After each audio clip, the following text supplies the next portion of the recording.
Hi, everybody, and welcome to class number 7 of the Circle of Divine Light Magical Lecture Series. Today, we're going to complete the introduction to the 4 classical elements. We're going to go ahead and cover some of the associations with fire and water. As well, we're going to do, an introduction or an overview, non-political, affiliated or anything about the New World Order. I think that there's a lot of misconceptions as to why this affects us magically or energetically, or if anything, the reason why we need to be aware of just how the world is today. It's very important that as we work on the inside that we are aware of the outside as well. So we're just going to do a little overview today, and I'm not going to be doing any energy work today. We have a lot of stuff to cover, and quite honestly, I've just gotten over 2 days of major allergies. I'm still kind of heady from the Benadryl. So we will go ahead and just do some theory and whatnot today. So let's go ahead, and we're going to start right in with fire and water. I just noticed also that maybe you can't see too well the blue writing. I wanted to do color-coded stuff and whatnot, but unfortunately, with the color, it can be it doesn't show up too well. So if you need to, blow up the player, maybe you can see it a little better. And if you need to rewind, you can go ahead and do that as well. I just want to do a little kitty warning. My cat has been very, very naughty lately, and she has been out of control, so I'm just going to let her roam the room while we're doing this. So please, I'm sorry if you keep hearing thumping or if the camera gets knocked over. I already tried to put her away and she just won't have it. So, and we need to do this class. So you might get a little entertainment from my kitten Sophia today as well. Anyway, let's start with water. And water, of course, the color is blue. That's why I use the blue. This particular triangle, the triangle pointing down, is the alchemical symbol. So when you see that symbol, it usually has to do with alchemy, and that's what is used as a symbol with alchemists and whatnot. The association of water is cold and wet. So when we're evoking the energy of water, we want to evoke that feeling of cold and wet. It's also associated with phlegm, which I found to be very interesting. According to Aristotle, phlegm is cold and wet. So it's one of the humors, from what my research has shown me. It's basically a feminine element in the sense that it's, I don't want to say it's passive or submissive, but it is flexible and not so, how shall we say, not so antagonistic. Excuse me one moment. That Benadryl, I'll tell you. A good example of this is how water can wear away like a rock in a river. It just slowly glides over it, and over time, it will wear down the rock, kind of like air does with the mountains, but this dealing with water. The energy behind water is it's very intuitive.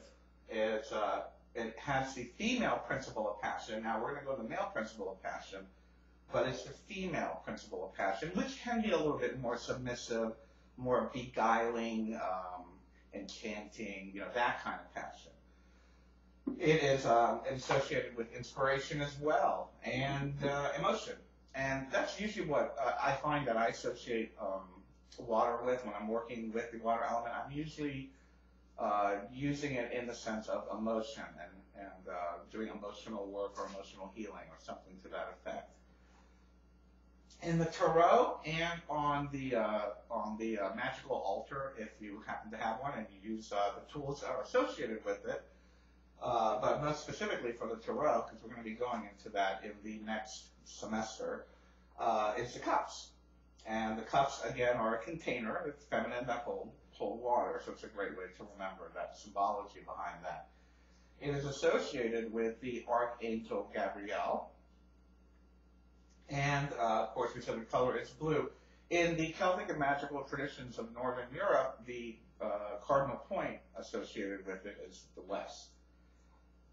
The astrological correspondences, as we all know, water signs are Cancer, Scorpio, and Pisces. So that is the associations of water. Probably you could go ahead and do some more contemplative work and come up with some other ideas of energies or anything like that that you feel could be associated with water. I want to point out that this whole idea of this series is for you to be able to really evoke your own spirituality or evoke your own correspondences. These are just basically the foundational principles that I'm sharing with you during the series. But please remember that you can always add to your notebook, anything that you feel. You have eyes and you have a heart and you can sense things also. With fire, the alchemical symbol is the triangle pointing upward. And, excuse me, there goes the camera. The king.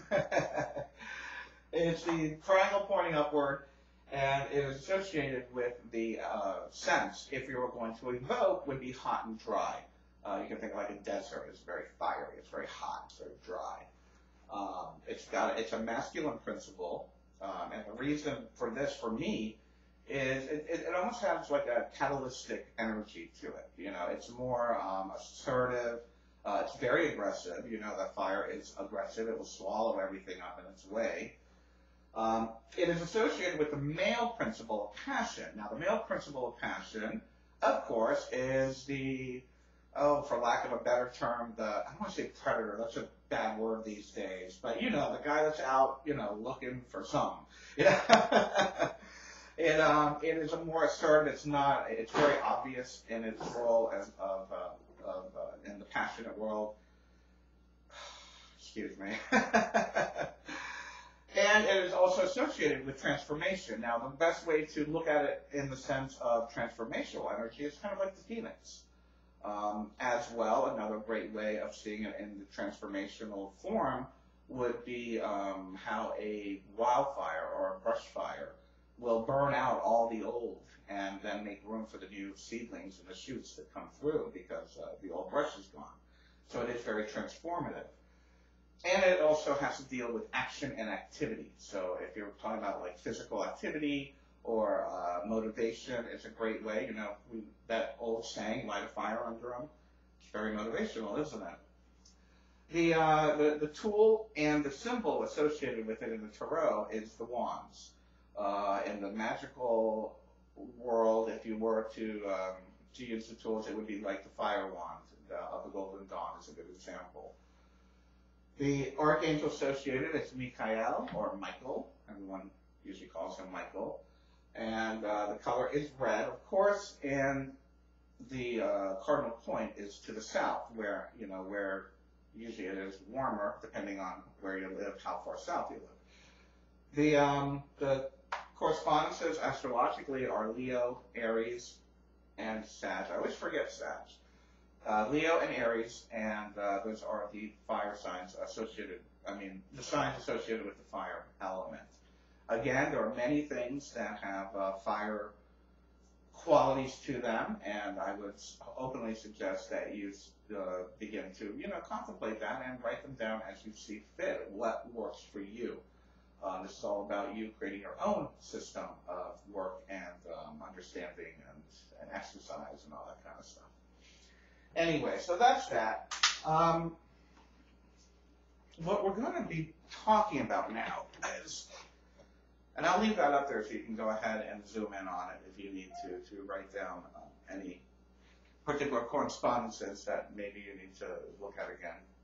Needless to say, today we are going to be talking about the introduction to the New World Order.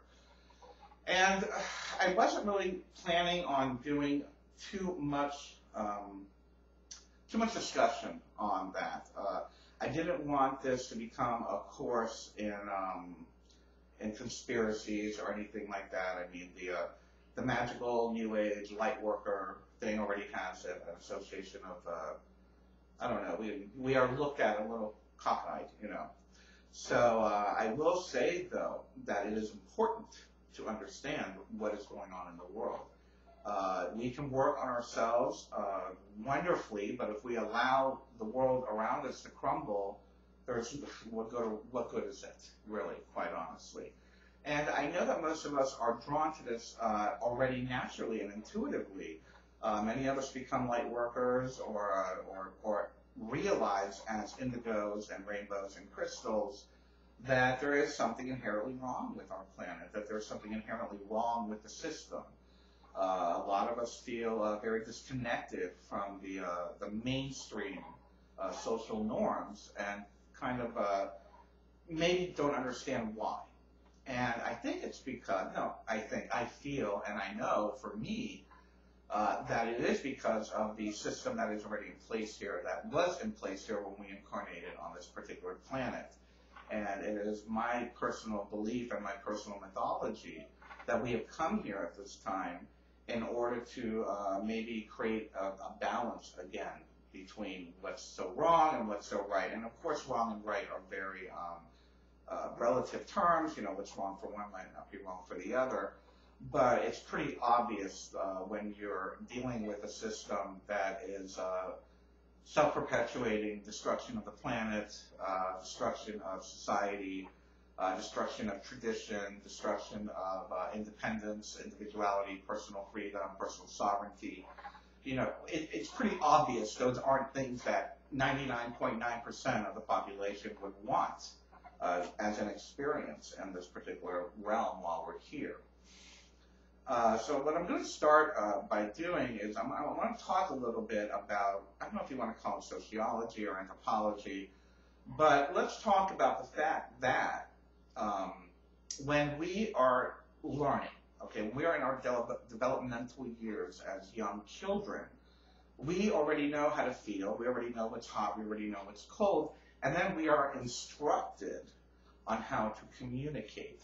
Language is an external impression given by, the powers that be around you, depending on where you live and whatnot. You will learn language. It's not an inherent instinctual thing, is what I'm trying to say. The same thing goes with religion. Religion is taught. It is not something that is inherent within any of us. And forgive me if you are a traditionalist, but I don't care if you are 300th generation Celtic Druid. Your child may grow up to not feel an association or an affinity with that particular thing. The same thing goes with, an example for me would be being raised in a Catholic family. I didn't feel it after so many years of practicing it and whatnot. So that's something that we need to really be brave about and honest about when we look at ourselves and what we expect of ourselves, of our friends, of humanity, of our children, of our family, is that all of these notions of who we are really, I hate to use the word, but I'm going to use it, programmed, for lack of a better term, programmed into us as individuals. Now, what does this have to do with the New World Order? Let me go back. Let's go back 5, 6, 7,000 years. If you look at the cultures that were around during the times the Bible was written, the Old Testament, the earliest stuff, back when with Egypt and the pharaohs and all that, everyone was basically the power elite, or they were slaves. And there was a system in place to keep people, and you still see it in India today, called the caste system, to keep people in their place. Now, granted, I understand that it worked for, 10,000 years or whatnot. I know in India it's still kind of working, a lot of reforms are going on. But I think it's fair to say that it doesn't give much room for personal growth and empowerment and evolution. It just kind of keeps things the way they are.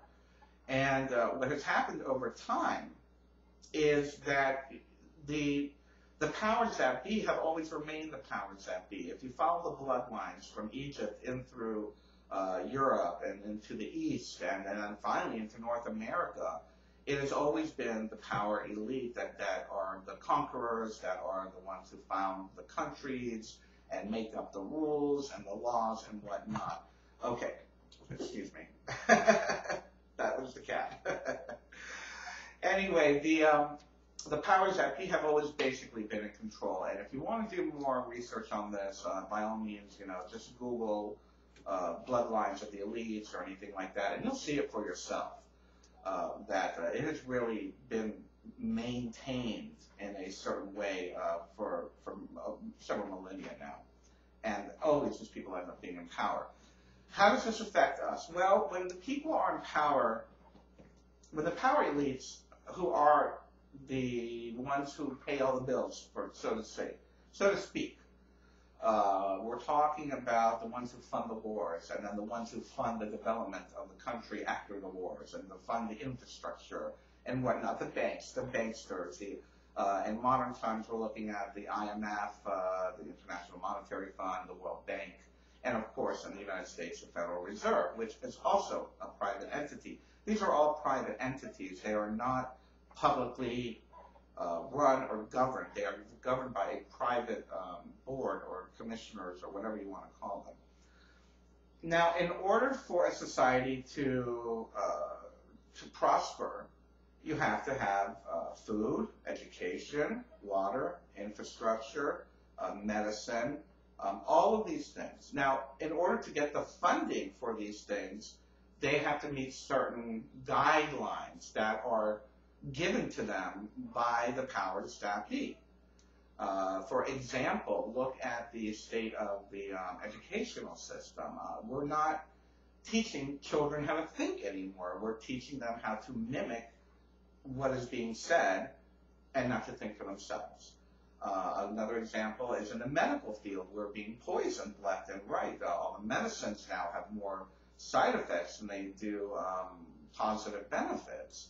Another example is the banking system, where the bankers are making a ton of money off of your money and meanwhile giving you less in return, and you literally have to pay to speak to someone now and to pay to take your own money out of an ATM machine, which is your money in the first place. So these are just the several things. I can get into the media, how the media is controlled by the powers that be and what benefits them. If we were to lump it all together, if we were to lump this all together, it would be called a corporate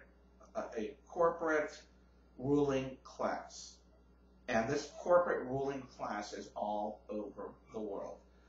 You'll notice now that with all these free trade agreements and whatnot, money has no borders at this point anymore. So we can fight all we want and argue that I'm an American, I'm French, I'm Chinese, I'm this. In money and in the powers that be, they don't care about the borders. They're banking and trading with each other, without any concern for national boundaries or national sovereignty. So we have to be aware of these things. Most of the time when you see something to the effect that, well, here's a very good example. The BP oil spill in the Gulf Coast. You can see at this point that it's not going to get cleaned up. No one got in trouble. No one got fired. And they're still making a ton of money. It's not... One of the things that has happened is a lot of people seem to say, well, that's just the way it is. No. It's not just the way it is. It's not the way it is in the sense that it was created by them. It's a structure created to feed the monster, the green-eyed monster, whatever you want to call it. So when you're talking about the New World Order, I don't want to say it's a cabal of we're always hearing about the Luciferians and the Illuminati and this and that. You know what? I'm sure there are aspects of it that have, the Illuminati as an aspect of it. I'm sure, the OTO is an aspect of it. I'm sure that, these satanic cults, or maybe some of these elites might be involved with some of these satanic cults, like the Bohemian Club and whatnot. I'm sure of that, that we know that these people are pretty insane, psychopathic, and they will do anything they can to keep, the power going. The one thing I will say that I have come to understand is that they thrive off your fear, they thrive off your disempowerment, and they thrive off of your anger. So I found that over the years, now there's a process to this, is as you wake up to this global catastrophe, which is really what it is, as you wake up to it, you're going to find yourself getting very outraged, very angry. You're going to feel very alone sometimes. That's why I personally created the Global Illumination Council, was so that like-minded people could get together and have a little more support for our understanding of the world. But it is a process, and you're going to go through that outrage, you're going to go through that anger. But I will say that the more anger and the more fear that you perpetuate, the more anger that you're sensing and vibrating into the world, they're feeding off of that. They're feeding off of that. They're loving it. They're energy vampires. And as you know, in your daily life, how many times have you had to do things that you don't want to do to jump through hoops for the particular system of your community, country, or whatnot? It really is all redundant when it comes to, day-to-day life. It's like, why do they create this stuff? Why do I need this? Why do I need that? Because they say so. Now, this is not to say or promote illegal activity. If anything, what I do promote is, and my way of doing things is protesting and or I'm trying to think of the word, but non-compliance is really the term I'm looking for. And what I mean by non-compliance is just not even participating. If there was a while there where I just got so fed up with the system, and I still am, with, let's say, the Department of Motor Vehicles, that I decided I'm just going to drive a 50cc scooter. Well, I don't need a license. I don't need insurance. I am not going to participate in that. And if I need to make a big run, I'll rent a car or take a cab or whatever it may be. But, that's just an example. You don't have to participate in the system. You don't have to participate in the Black Friday corporate, money orgy at Macy's, all of these things, it's just a matter of not feeding that monster. And we always talk about how we are here as light workers, crystals, rainbows, pagans, witches, whatever, to heal the planet, to heal one another, and to heal ourselves. And in order to do that, we need to be aware of what we're doing to perpetuate the madness and to do an assertive step and not perpetuating that particular aspect of the system. There are good aspects of the system. I mean, there are. It's just that many of them have become very corrupt, and don't think that you can ever disappear off the system. I mean, if you think that going off the grid is going to get you off, well, unless you have a satellite scrambler, you're still on the system. You're on Google Earth, okay? They have locked down this planet, the entire planet. There is no getting away. And it's just a matter of how you're going to make the best of it and make the best use of it. A good example is a YouTube channel to get the word out, to spread the awareness, the awakening, and to end this, let me just end this discussion now because I can ramble on for hours about this, is, shoot, I really lost my train of thinking. I hate when that happens. But I will say that, we all participate in the system in one way or another. Oh, I know one of the things I was going to say is that we have incarnated here at this time and at this place for the reason of empowering each other. So, by all means, we need to learn how we can do that and not perpetuate, the darkness and whatnot. I would highly recommend doing more research on the New World Order. I remember what I was going to say now, and this is very important, actually. Beware the disinformation propaganda when it comes to metaphysics, magic, and things like that. You'll find a lot of these, personalities within the New World Order exposure groups, things like that. A lot of them are very right-wing, Bible-thumping, magical haters, for lack of a better term. They're perpetuating the New World Order agenda, as far as I'm concerned. Anyone that tells you that doing light work or exploring metaphysics or exploring your magical abilities or energetic abilities is perpetuating the whole control paradigm that the Catholic Church imposed, and prior to that, the Egyptian pharaohs. They want everyone to be afraid, oh no, it's evil, you can't do that, it's evil. Because they don't want you to know the secrets, and that is one of the reasons why I began doing this work that I'm doing. We need to share this information with everybody. You are an amazing human being with amazing energetic potentials, transdimensional potential. Even time travel is possible from the theories that I have studied, all done through consciousness. So be very careful. Whenever you see these people that are like, Jesus is coming, or this is a sign that it's the end, or anything like that, there's one guy, and I'm going to say his name, Jesse Woodrow, who is a great speaker, and he talks about truth, but then he starts quoting the Bible, starts hating on gay people, starts hating, it's a bit on the racist side. So there's a very good example of someone you do not want to pay attention to, because they're perpetuating the whole fear aspect. A lot of these people perpetuate fear and alarmism. So you don't want to get caught up in that vibration. I used to do it. I did. When I first started back in 2006. Thank God it's already 2011. But, it's from the outrage. But I will say, again, just beware. The New World Order works on both sides. They don't want you to be empowered, and they want the light worker or whatever thing to not be able to change the world. Meanwhile, we are changing the world every day, just with the good thoughts that we have, just with the love that we're sharing with one another. And that's what we need to focus on. We need to focus on expanding the consciousness of the planet and not worry about labels, not worry about nationalities or race or sexuality or any of that, which is what they're going to keep throwing in your face and divide you. But let's be aware of that, and let's, if you need to do more research, by all means, check out our Red Pill movies at thegic.org. There's a ton of stuff there on the New World Order. Some of it is alarmist. Alex Jones is a great filmmaker, but he's a bit of a boob, if you know what I mean.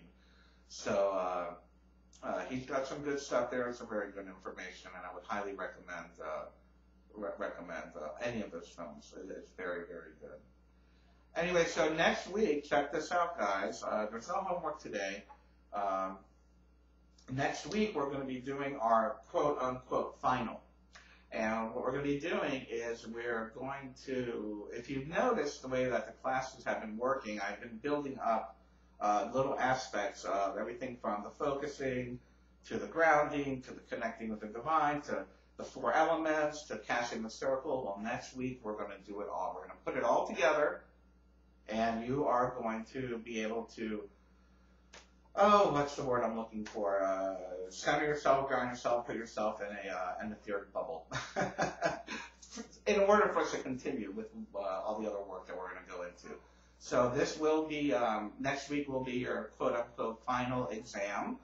And we're going to do it together. And after that, I might take a week or 2 off before the next 8-week series. But next week will be the 8th week, and I probably will want to take a break. Anyway, everybody, I hope you enjoyed this class as much as I enjoyed talking to you. I apologize for my kid. Now she's calm, of course, now that I'm almost done with the class. But you can't beat them joy. I'm just let her knock everything over, and I'll pick it up. I love you guys. Thank you very, very much. And please, as usual, I'm going to pass the invisible basket. Please give a love donation at thegic.org. You can also go to the channel page here on YouTube and look above, and you'll see a big banner, and right in the middle it says donate. And just, if you can, just a couple dollars. That'd be great. It really keeps things moving for us. I love you guys, and I will see you all next week. Have a wonderful week. And remember, research, learn. Learn what's going on in the world. Don't be afraid of it. Whether it's boring or uninteresting to you, it is a part of your spirituality, whether you like it or not. It is a part of the whole of everything, and it influences so much, from energy to electromagnetism. I mean, we can go into the whole thing about how TV messes with your electromagnetic field and how They've created these light bulbs now, those CFR light bulbs, or whatever they're called. Oh, that's the other thing. CFR, Bilderberg Group, Trilateral Commission. Check up those things, that they're basically the ones who are the bigwigs of the New World Order. I love you guys. Thank you, and I'll see you next week.